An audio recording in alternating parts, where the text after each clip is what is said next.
Good morning. This is Let's Talk Tuesday with your girl KYC. I'm back for another Tuesday. This Tuesday, what I want to talk about, have you ever tried to one up on somebody? Have you ever tried to do something better than somebody? And so I'm going to share with you my experience, my stories, just a couple of them. So, past relationship, a breakup, that person, they took their dog. My kids liked the dog, but ultimately it was their dog, so they decided to take their dog. And so, me being the person I am, that I was, let me say was, because I'm a work in progress. I'm not where I used to be. So, let me say was. I felt the need that, well, since that person took their dog, well, I'm going to go out and get our own dog. And so I went and researched, found where this dog was. This dog was 3 hours away from where I was at. So I had to drive 3 hours to get there, 3 hours to get back. So a total of 6 hours to get this dog. And I did ask my kids before I went and got the dog, hey, do you guys really want a dog? Yeah, we want a dog. And I'm saying, hey, are you going to help out? It's just not going to be me. Yeah, we really want the dog. We really want the dog. So, I'm like, oh, you're not going to take the dog that was supposed to be our dog. I'm going to go get our own dog. So me trying to do the one up. So I go get the dog. Her name is Bella, by the way. She's a miniature schnauzer. Love her to death. But there's a but to this. It goes back to this whole when you're trying to one up on somebody, to try to prove to somebody that you can do something more than they can do. It's really not that serious. It's just not. You just have to be comfortable in who you are and who God created you to be. And when things happen in your life and things get taken away, don't look at it in a negative aspect. For me, it was the dog. So fast forward, we have the dog.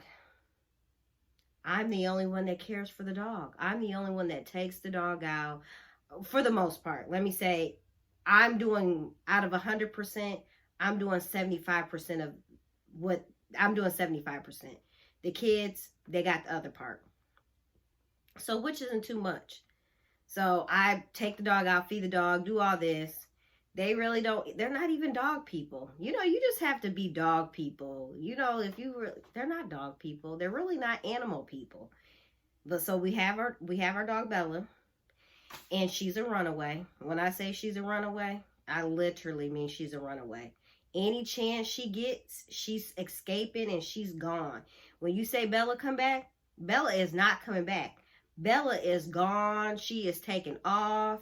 I can tell you that she's taken off on several occasions. Several. So me trying to one up on somebody, go get our own dog, it just costs a lot more than what it just costs a lot more. And once this dog business is over, I'm done with dogs. I'm not, love Bella. She's part of the family, but once this is over, it's over, So I hope some of you guys can relate to this. And so the next thing I want to talk about is something that I've encountered just recently. So I work out. And so I go to the gym and I'm lifting weights on my legs. And I've always lifted like 45 on each side of these weights. And then I put a 25 on each.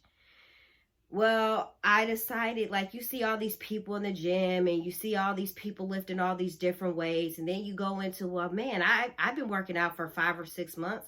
I should be able to lift over this amount of weight. So I'm putting all these weights on and I injure myself because I'm trying to one up. I'm trying to be like other people in the gym when my body is designed just for me and I can only do so much. But just because that person over there can lift 150 pounds and I can only lift 50, I should be okay with that. And I wasn't okay with that. So I injured myself last week.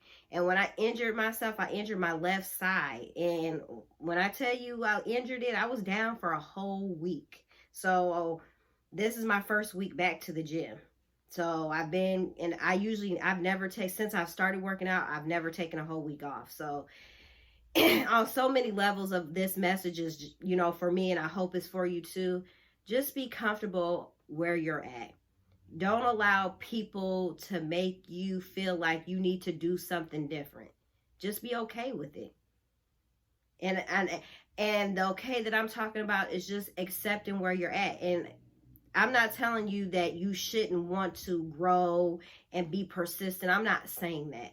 But I'm saying if you're already doing what you know you're supposed to be doing, be comfortable in that. Continue to grow, continue to be persistent, to continue to push forward. But be okay with that. Don't try to do all the extra. Don't try to force things. When you force things, it can cause so much more damage than the initial process is. It's already hard. So why put more on you when you really need to?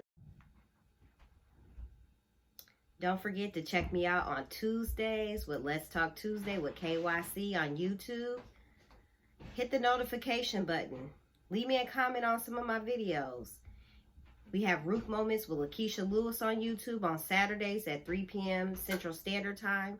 And we also have April Grady, the Prayer Warrior. If you're ever in need of prayer, she can be found on Facebook. Her name is April Grady. And don't forget to check us out on www.ourremainrg.com.